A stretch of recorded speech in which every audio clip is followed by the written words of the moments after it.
Welcome, everybody. This is the Paul Rodriguez Show. It is Thursday, the 15th of July. Lots going on, a little bit of a rush, but, we manage. Just breathing in the mic right there. Hope everybody's having a good time today. We're going to preview the show, just get a little bit of housekeeping in order. McGregor. See that, hospital rant that he kind of let out today? Mm-hmm. You ever see that? You saw that? Yeah. Get into a little bit of that. Chael Sonnen said, was he entertaining after the fight while he was broken leg on the floor, or is he a scumbag? We'll talk about that. A little bit more of Dallas Cowboys. Is Dak Prescott the biggest threat to Patrick Mahomes in the 2021 MVP race? We'll get a little bit of that. We'll compare, contrast. Aaron Rodgers, we'll see if he's going to show up in 2 weeks. July 27th. That's when they're supposed to report. And then at the end, did you see last night's game? No. Between the Bucks and the Suns? No. Late push by the Bucks to tie it up 2-2. We'll dabble. It's getting close, right? Whoever gets the 4 wins, we'll talk a little bit about that at the very end. And I heard you finished Loki. Yeah. Well, before we do all that, we're going to get into Flex. I just received a message from them. They want to go live with us here at about 8:20. That's about 9 minutes from now, just to kind of give us ample time to get prepped up with them. We're going to go into a break in about a minute, just because last time we tried to do it with like 5 minutes left, and that really wasn't conducive for us. But yeah, man, how was your Thursday? Mine's been fast paced. It was good. Typical. Yeah. Kind of. Yeah. Tired at the job. Yeah, tired. Yeah, I'm a little bit out. I'm a little bit out of it also. Luckily, I got a cold bottle of water here. Get woken up a little bit, I guess you could say. Get woke. PRS show's getting woke. Woken up. Oh, I've been awake. I've been awoken. I was awake long before a lot of that term got even brought up. But it was fun. How was y'all show last night? It was good. Yeah? Yeah. Y'all were a little bit more PC than I thought. I thought y'all were going to get a little edgy last night. Was it just the way y'all got started? Yeah, probably. Yeah. I thought y'all were going to get a little dangerous. But y'all had a good show. I liked it last night. Thank you. I like the way y'all get into it sometimes. Got to pull Austin out of his shell a little more. I heard he went viral. Yeah. Mike Jones. Hey, man. 4-4's tipping, Got to say, 4-4's a tipping. All right, let's take a break real quick. When we come back, we will be live on the air with Flex ATX recapping the week of high school recruiting.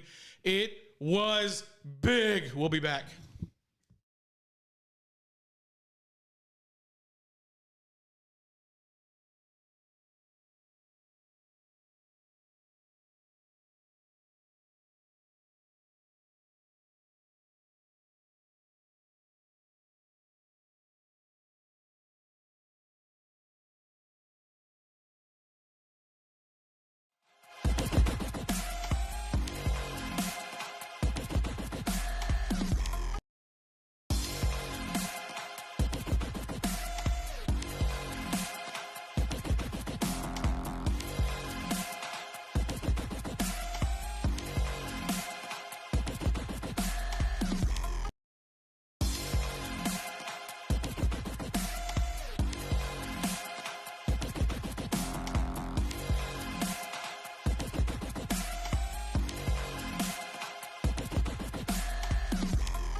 ATX, Thursday night. 8:18 p.m. is the time. I'm your host, Zach Lucero, at Zach A. Wack on all my social media. Hit us up. Check us out at FLXATX, Twitter, Instagram, TikTok, Facebook, all the above at FLXATX. We're getting produced by a legend. He's been to every school you've ever heard of at least twice. Wow. He's produced a video and a half for every school twice. Mr. Snoop Daniel. At least. Go back. Oh, Fox 7 Austin tomorrow, 9:40 a.m.-ish. Good Day Austin with Dave Freilich. I'll be talking Austin area recruiting, much like I'm about to do right now with Paul Rodriguez. Paul Rodriguez Show, Recon Athlete. Paul, appreciate you as always. Yes, sir. How we feeling tonight? I'm a little bit more prepared tonight, Snoop, so I'm going to do a good job for you. I'll make sure I represent, baby. You always do good. We had Bray Lynch on from Westlake earlier today to talk about his Indiana commitment. I guess, do you want to start there and just take us to wherever Recon land takes us? Yeah, man. That commitment by Bray Lynch was some fun. I know the top two schools that were coming down to the wire were Oklahoma State and Indiana, which it looks like he had settled on Indiana, which he looked really good in their, more of a crimson uniform. So good for him on getting locked up and staying in Westlake. How about, Sports Illustrated naming Cade Klubnik the best quarterback in high school football. So we've been trying to tell everybody, but now he gets the representation. Some little noteworthy out of Westlake. And we'll just keep kicking it off, man. Go ahead. McMurray is heavy. We remember McMurray from last year, McMurray University. They came in and heavily offered. Let's just stay in LBJ. At a 4A D1, Faison Washington, the very prolific athlete that they have out there, as well as their offensive lineman, defensive lineman, Dahlin, who kind of got that offer coming for McMurray as well. And I believe Jabrion Riggins also received an offer from McMurray as well this week. Yeah, of LBJ, that they're getting the Doan and McMurray offers. And Faison Washington, if people don't remember, he busted out on the scene as a sophomore for Connolly. Yep. And really, I think between him and Demetrius Gardner-Holmes, they were supposed to be that big 1-2 punch that Coach Cecil would have needed this year. But, he makes the transfer to LBJ. And, again, I really feel this Jaguar team is a super team. You add Kyron Miller. That's what I should have asked Hutto about. Kyron Miller leaving Hutto to go to LBJ. That is huge. So anyway, I don't want to get too far from the recruiting. What are the other notes that you got, Paul? Yeah, just to piggyback off that LBJ, there's a lot of kids who left Del Valley to go to LBJ as well. So talking about a super team in 4A, most definitely. And then let's just give a big shout out to Shernette Estes and Lake Travis picking him up an offer as well from Southwestern out of Georgetown, Southwestern University, that is. And then staying in Vandergrift, Ethan Bernard, coming in, getting an offer from Allegheny College, as well as his, teammate Galen Spring. So Vandy getting on the map there on the board with offers as well. I'm sure much more recognition is going to be had by that team as well. And Round Rock, the Dragons coming back after a big victory last year in the postseason over the Cavaliers. But I call this guy TVMG. That's Travion McCoy Gay. He picked up offers from East Texas Baptist as well as McMurray. And then, of course, his teammate as well, Travian Brown, got an offer from East Texas Baptist as well coming off of this week. And, hey, man, how about that linebacker at Stony Point, Jake Chambers? Big offers this week, Arizona Christian, St. Norbert, East Texas Baptist as well. And should we go ahead and talk about that fearsome Weiss Wolves team that's going to be coming into the school this year, man? They got a lot of talent. I think nobody really knows about, especially at the receiving core. But hey, their quarterback Dior Bradfield got an offer from Doan, as well as Jeremiah Robinson, the receiver. And the biggest offer of the week, I think, outside of the commitment from Indiana, is definitely Micah Gifford getting a big offer from Pitt. Most notably out of Pitt, the Maynard athlete Che Wabuko got that commitment a couple of weeks ago or last week. So Pitt, the Big Ten, is definitely in the mix, hunting for Austin ATX talent. Yeah, and you add to that Lake Travis quarterback Nate Yarnell, who's headed up to Pitt as well. True. So, yeah, and you hit it on the nose. Like with Weiss, I've been shocked to state. I really think they're going to do something special this year. And for Micah Gifford to basically leapfrog Jeremiah Robinson as far as the hierarchy of talent of receiver there really speaks volumes to what Stephen Van Meter has working at the Hendrickson school. People have no idea. And I think this is going to be eye-opening. I know for me to pick them to beat Cedar Park is crazy. Yeah, but anyway. And Georgetown, too. Well, with Georgetown, I just think around Darson, they're so young. Right. Anyway, but that's a conversation for another day. Paul, that was excellent. You hit a bunch of notes. Appreciate you. We're still waiting for Cedric Roberts to make his decision. Looks like he's entertaining a couple more offers out of Hendrickson, and I guess we'll just watch as July continues on. Man, I'm looking forward to it. It's been a fun. This week was a lot more. It was popping this week, most definitely, in the recruiting trail. But appreciate y'all having me on tonight. Zach, hope you're doing good. All the team at Flex ATX. I see y'all's merch, man. Y'all looking good. Paul, appreciate you, family. We'll talk to you soon. Adios.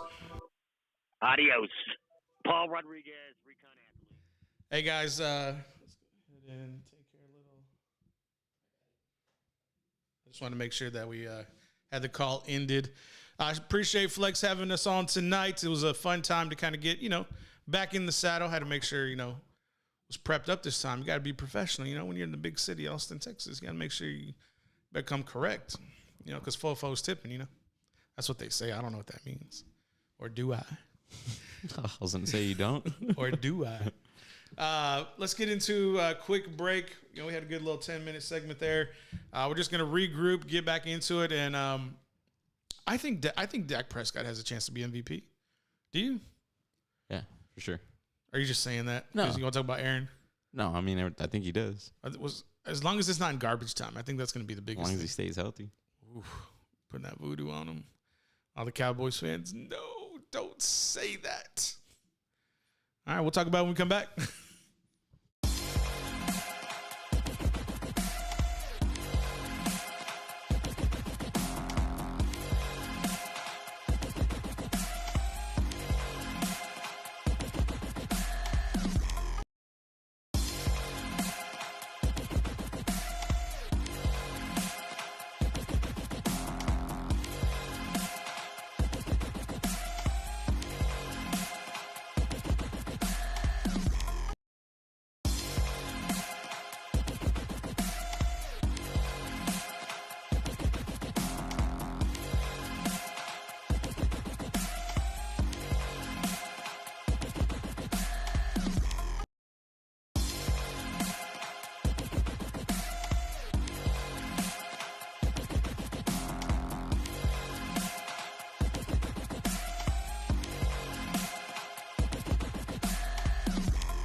everybody? It is the Paul Rodriguez Show. It is the 15th. Moving all around.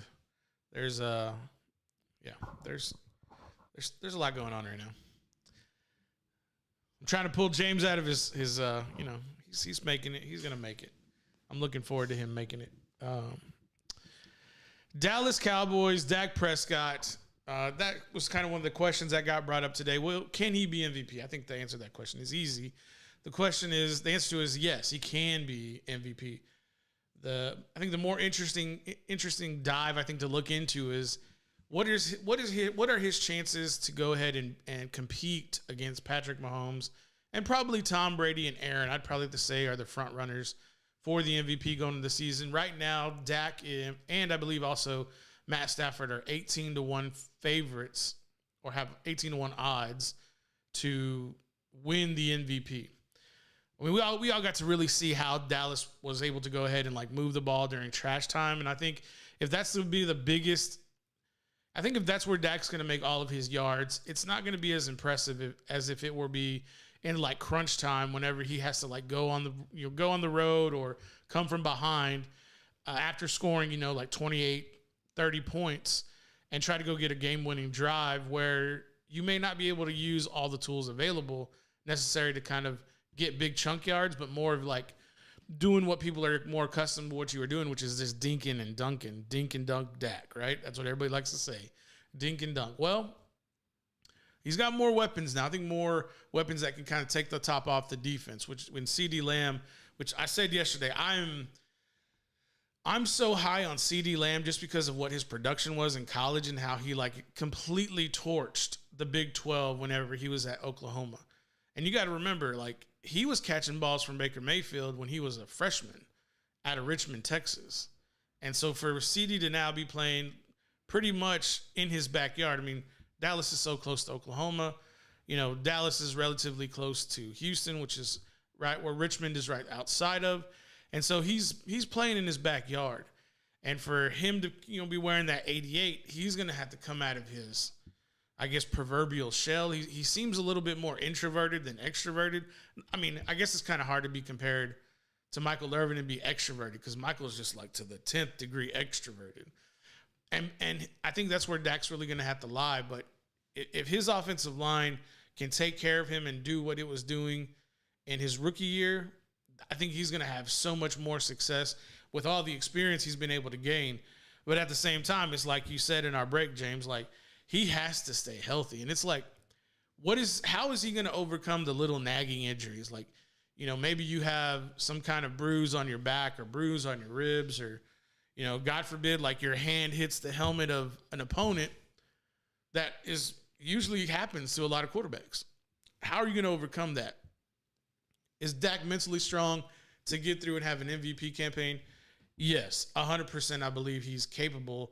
The only thing is, will his complimentary teammates be able to kind of help him along the way? And then that kind of raises the question. It's like, is the team great? Is the team good? Or is Dak making the team around him better? I think as a leader he does, but can his physical play be comparable to like Patrick Mahomes? Like, Patrick Mahomes went to the Super Bowl with one leg and one offensive tackle. And he couldn't make it. He couldn't survive it. We saw him get hurt in that preseason game against Cleveland. And,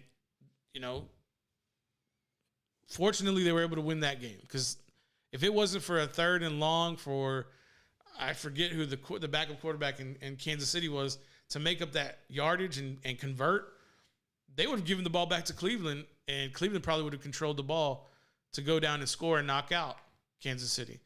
But Kansas City did what they did. They were able to get the ball. They were able to convert, get on to the next week, and eventually meet Tom Brady in the Super Bowl, which they eventually lost because the front four for the Bucs was just unrelenting. They just suffocated him. And I know this is why it's hard to kind of make the comparison between, or make the case for Dak to be an MVP candidate, not candidate, but winner, front runner, because you literally have Patrick Mahomes throwing the ball like Superman in the Super Bowl, running for his life.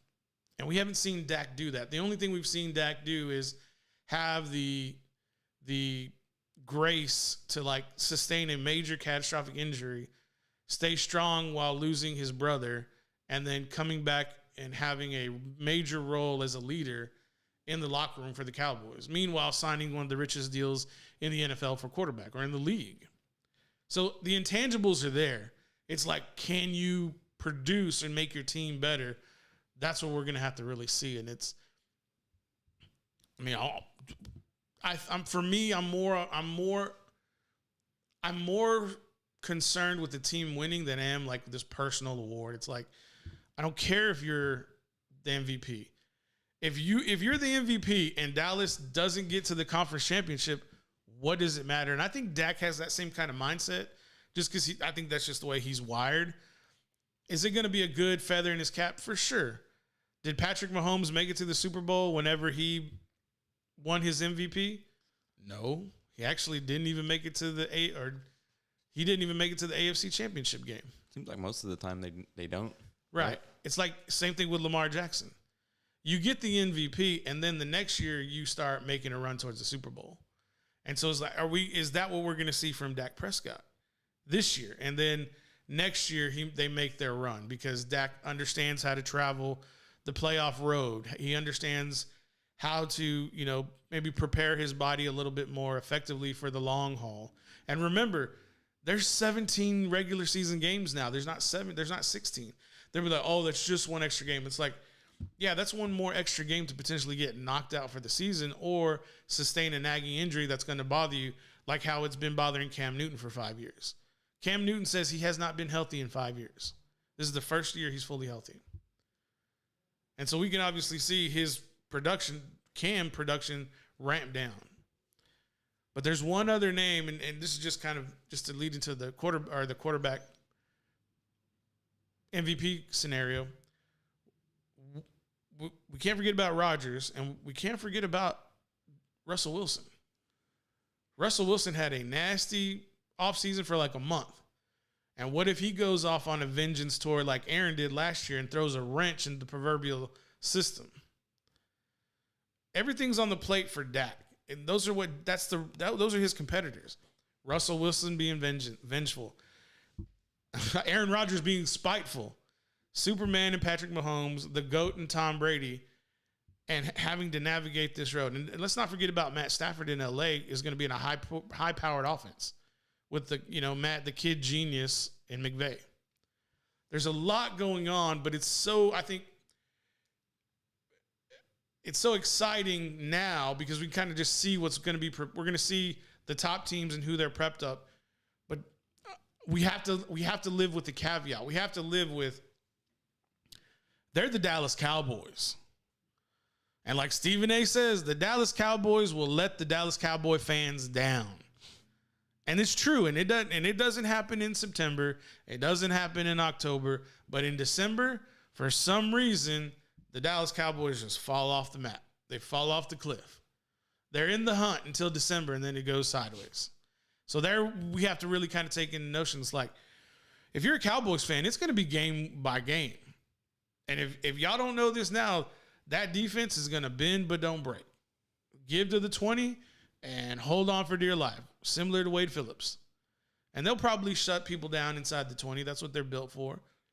But you got to make sure you're scoring touchdowns to put the pressure on the other team, because if you hold people to 3 and Dak Prescott goes out there and balls his heart out and is putting up 7s, you start putting people in passing-only situations, now your defense has a much better advantage. That's what you're going to want to do. You're going to want 7s. And so it's going to be on Dak Prescott and his team to get them in the end zone so that you could have that advantage to help out your young, inexperienced defense. All of that weight is kind of like right there on Dak's shoulders. And not to mention Dak, that big $160 million contract you signed? Yeah, you're going to have to, prove you're worth it. So that's kind of where that's the situation for Dak, for MVP candidate. Can he get there? Yes, 100%. Is he likely to get there? Probably not, unless somebody gets hurt and a team, maybe somebody doesn't show up to training camp or show up for the season.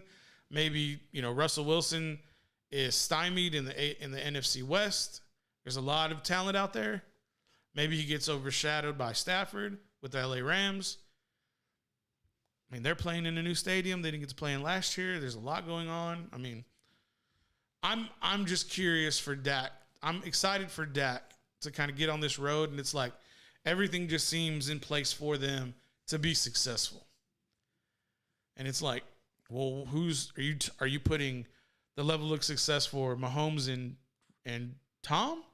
And I think people are saying, yeah, we want that level of success. That's what's going to be expected with the contract, with a fully healthy team, a new DC, number one, a first round pick out of Penn State at linebacker to like quarterback your defense. The next, Patrick Willis, Luke Kuechly. By dare do I say it, Ray Lewis. He's bigger than Ray, faster than Ray, but he ain't got it like Ray up here. I'm just saying. But Patrick Willis, Luke Kuechly, maybe. He may be able to get there. Bobby Wagner, those types of players. You just got to be able to build the nucleus of that defense. Help out Dak. All those factors, I really believe, will catapult Dak into that stratosphere to like compete for a MVP. But the way I'm feeling, if he gets the MVP and he don't make it to a conference title, what's the point? It kind of makes you feel that way, doesn't it? Yeah, for sure. I think so. I think that's kind of like the consensus everybody's kind of really feeling right now. 43 minutes after the hour. Let's get into a break real quick. 6 minutes. We'll be back. Just real quick before we go. Richard Sherman, man, I hope things get better for you. I hope you go seek the help that you're needing. And you have, from what I've seen and what I've heard from the 911 tapes, you have a family that loves you, bro. Like, get that help, man. That's all I got to say. And then we'll come back. All right, we're back, y'all.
Welcome back, everybody. It is the Paul Rodriguez Show. We're going to have to get something different for that camera because every time you touch a button, it wobbles. It does that wobble. Shake it. Juvenile going to hit me up for a copyright. Conor McGregor. I didn't get to see it, but I heard about it. What the hell is Conor talking about? Is Conor a show? Is Conor just like the consummate showman no matter where he goes? He's going to be the bad guy like on your show last night. You need people like me, right? You need people like me because I'm the bad guy. Yeah. I do a horrible Scarface. Yeah, apparently I do too. Dude, you sounded like Canelo Alvarez. Canelo, what was your impression? What was your impression of James's, Al Pacino impression last night? Man, get the fuck out of here, man. Okay. Please, get the fuck out of here, man. Payday. All you want is payday. He's fighting nobody, man. See, I can do a pretty good Canelo there. Payday. You want payday. The way he sounds just like, okay, Canelo, he does want a payday. You know what I said? I was like, the payday candy bar should like literally go to Canelo and just have him say that. Payday. Hey, dude, what if they cut like $10 million check? Yeah. I'm not saying that much, but they're like, hey, we'll pay you $1 million for 10 years. We get to run your commercial for 10 years. Not bad. Yeah. I mean, just saying. I take $1 million a year for 10 years. Heck yeah, in a heartbeat.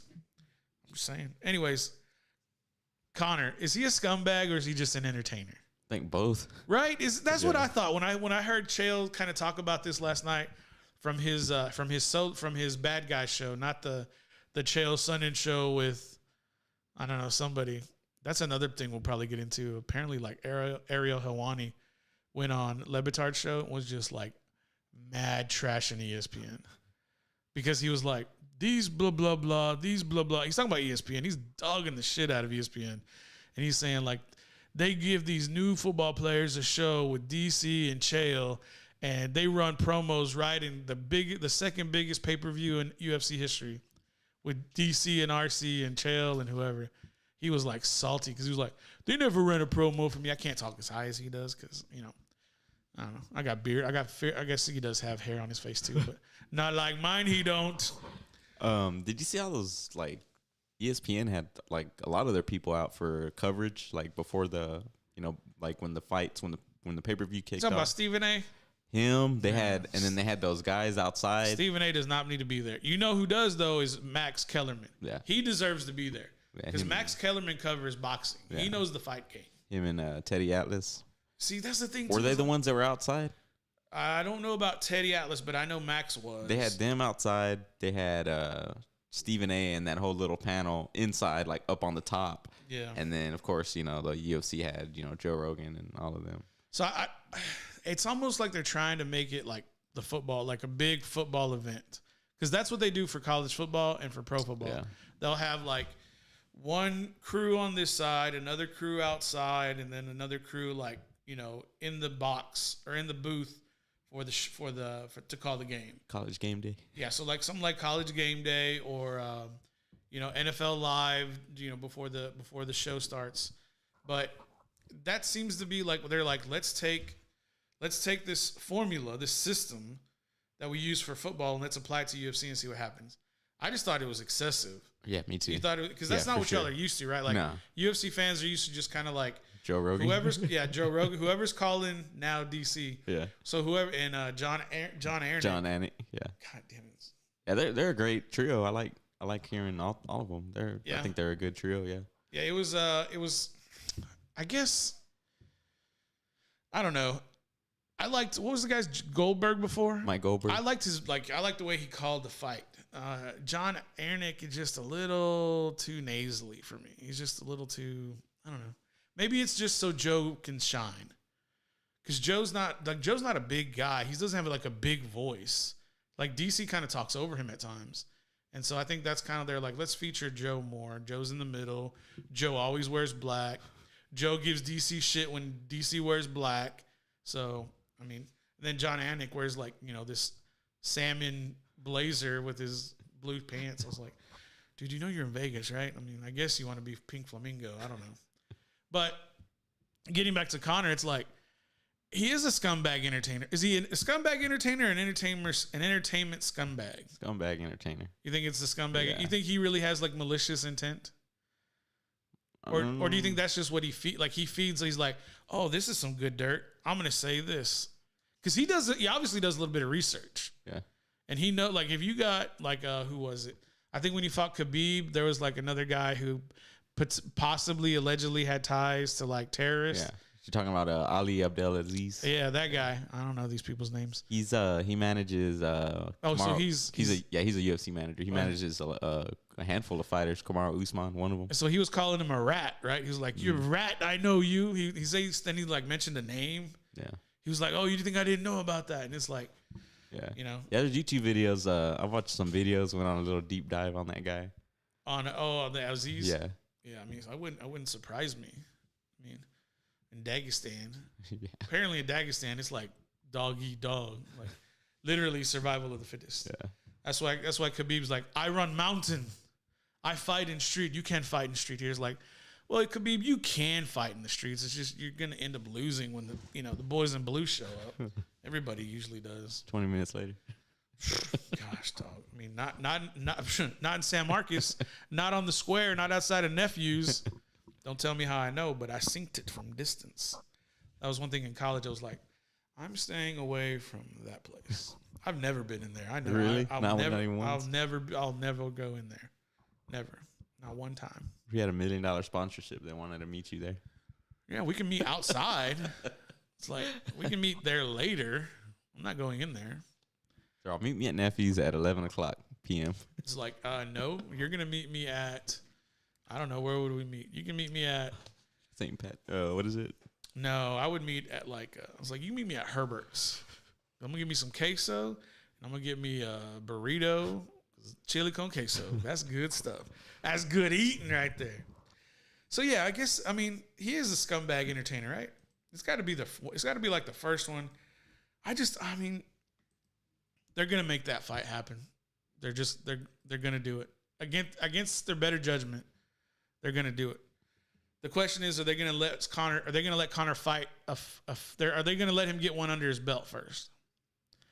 I don't think they are. I think he's going to go straight to the title, especially if Poirier has. Well, if Poirier has the title, maybe he'll have a tune-up fight. Yeah, I think. But if Poirier does not have the title, they'll just go right to 4. And they'll settle. They'll be like, to settle the score, Conor McGregor Poirier 4, something like that. Or Poirier McGregor 4. The score to settle all scores, Poirier McGregor 4. For all the marbles. Yeah, you got to make something rhyme with 4. That's what yeah. So I said the score. Yeah. Anyway, what are y'all people sending me over here? Shout out. Oh, hey, we heard you on Flags. Shout out. Yeah, man. I thought that would pull you out there a little bit more. Oh. Not quite. I want live support, brother.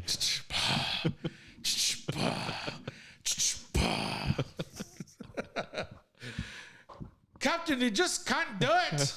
It just can't take no more. What is that from? That was a horrible impression. Sounded like Fat Bastard. No, it was dang man, it's way off. Although I do like Fat Bastard. Probably because I just watched that movie. No, that's from Star Trek. You know, like the old one from the not a Star 60s. Trek guy at all. I'm not either, but I know. Like, Oh, okay. You seen the new one? No. Okay. What I hear y'all gonna do some movie reviews. What are you talking about? Allegedly. Dark side of the feature. Yeah. Dark side of no feature. Yeah. Let's see what time it is. It's 9 o'clock on the dot. I'm in my drop top, cruising the lot. Wow, wow, wow. Tipping 4-4s. Steadily. 4-4s. I said that wrong. 4-4. Steadily 4-4 tipping, y'all. And be like, what the hell? Like, what are y'all on? Jesus and Awa Calor. Jesus juice. Like, you know, little. Don't want to do no branding over here. Probably should have taken off the wrappers. Let's get into a break. And we come back. I mean, we'll wrap this bad boy up. Don't want to keep James too long. Turn into a pumpkin. We'll be back.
Welcome back, everybody. It is the Paul Rodriguez Show.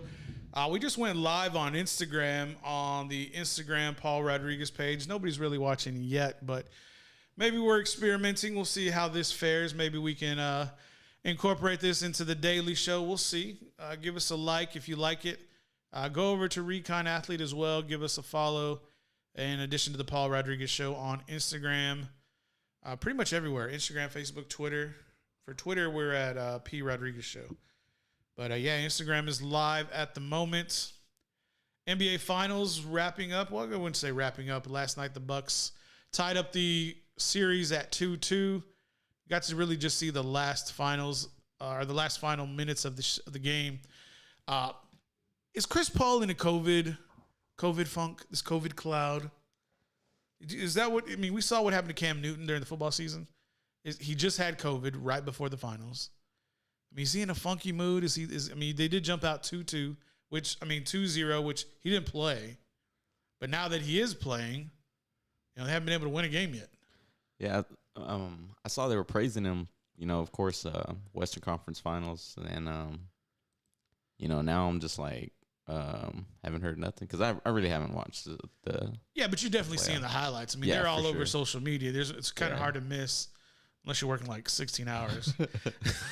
Yeah, but I don't know. I haven't heard nothing from him lately. Yeah, it's been a little bit out of the ordinary because, Paul was playing just like phenomenally out of his brain leading up until, they were sweeping teams at times. And so you really kind of ask yourself, like, is he in a COVID funk? What is it? What is hindering him right now as they're kind of like underway, as they're, trying to wrap up this series? But apparently this next game is going to be with the Bucks as well, and then the last two are going to be back in Phoenix in the Valley. So hopefully they can kind of steal this game away on the road. But until then, I guess we're just going to have to wait and see when. Does Chris Paul turn it back on tomorrow? I think, do they play tomorrow? What are we going to like? Hopefully. My biggest thing is like, how are you going to like slow the Bucks down? Because they're just like, they scored 109 points. It doesn't seem outrageous, but at times it's like, dude, that's a lot of points you're going to have to like kind of get after. I don't know anything about how to like slow anybody down unless you're like, hey, LeBron, Kawhi. It used to be Bowen. What was that dude's name? Bowen? Bruce Bowen. Bruce Bowen. See, I'd say a Spur and you get a little pep. Oh, for sure. You get a little pep in your step. Yeah. But I don't know, man. I probably won't watch it. I know tonight there's some soccer going on. USA is playing Martinique. But I don't know, man. I'm a little sports out from last weekend. There was a lot going on, so I'm like trying to take it easy today. You know what today is? Today is Jersey Day.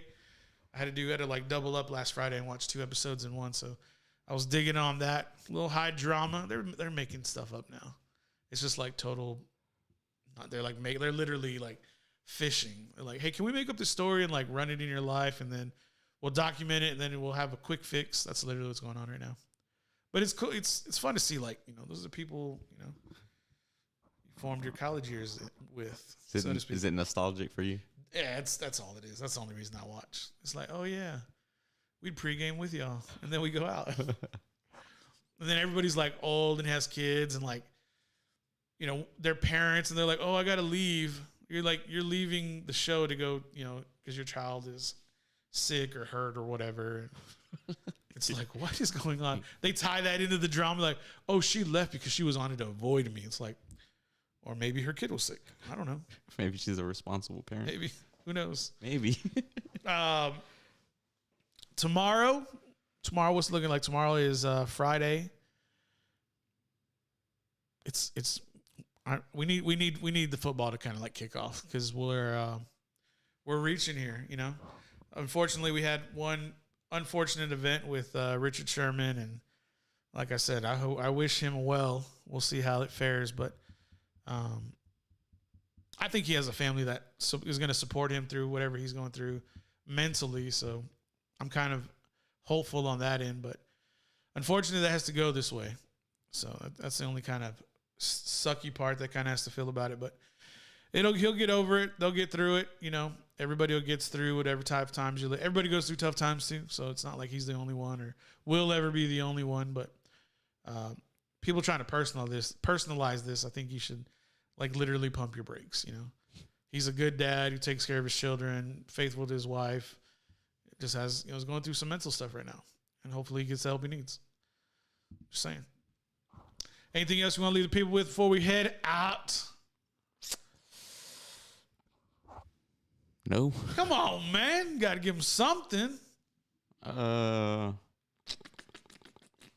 was Loki? How was the end of Loki? Loki was it was good. It was great. Okay, what does that mean? If you're a Marvel, well, I mean, I don't want to give away spoilers. Yeah, but just you can yet. give quick highlights. It was great. Things are gonna get really crazy in the Marvel Cinematic Universe. Yeah, if you're a Marvel, so this Easter egg's into something bigger, into like the universe. Oh yeah, really? It's a game changer. Yeah, really. Yeah. And I don't really know the Marvel universe, but is this going to impact what has already occurred? Because you know how they like time travel. Yeah. So is this going to affect future movies like that we're going to be able to watch? Yeah. Okay. Yeah. Because this Loki is set when? If Endgame is our point of reference, is this before or after? Well, it's set. I knew I'd get you. In I think it's Civil War. Yeah, tell him, James. Tell him. I forgot when it is. I don't know if you're familiar. Whenever I know Civil War. Oh, okay. So it's not in Civil War. It's in Avengers Endgame when they go back in time and then they're trying to get the Tesseract. Right. And then Loki picks it up and then he just disappears. Oh yeah. So the first part of Endgame. Yeah, it's from there on. They literally start off with that scene on episode 1. Okay. And then it continues. Then from there. Build from there. Yeah. Oh, so it will impact a lot. Yeah. So you got to remember they went back in time to that Loki, and that's that timeline. So this is that Loki from that timeline because the Loki that we know, I guess you could say it's Thanos killed him. Yeah. Allegedly. Yeah. First rule of Marvel: don't talk about Marvel. Yeah. That's what they say. I don't know if that's true or not. Shout out to the people watching us on Instagram Live. Shout out to everybody here watching us on YouTube as well. I think we're going to start doing this. We're going to put a phone in a cup and put you on Instagram Live. That's what y'all are in right now. Y'all are in a red Solo cup, just so y'all know. All right, everybody. Appreciate y'all watching. We'll be back tomorrow at 8 o'clock on the dot. I'm going to try not to sing like Usher anymore because it's annoying. We out.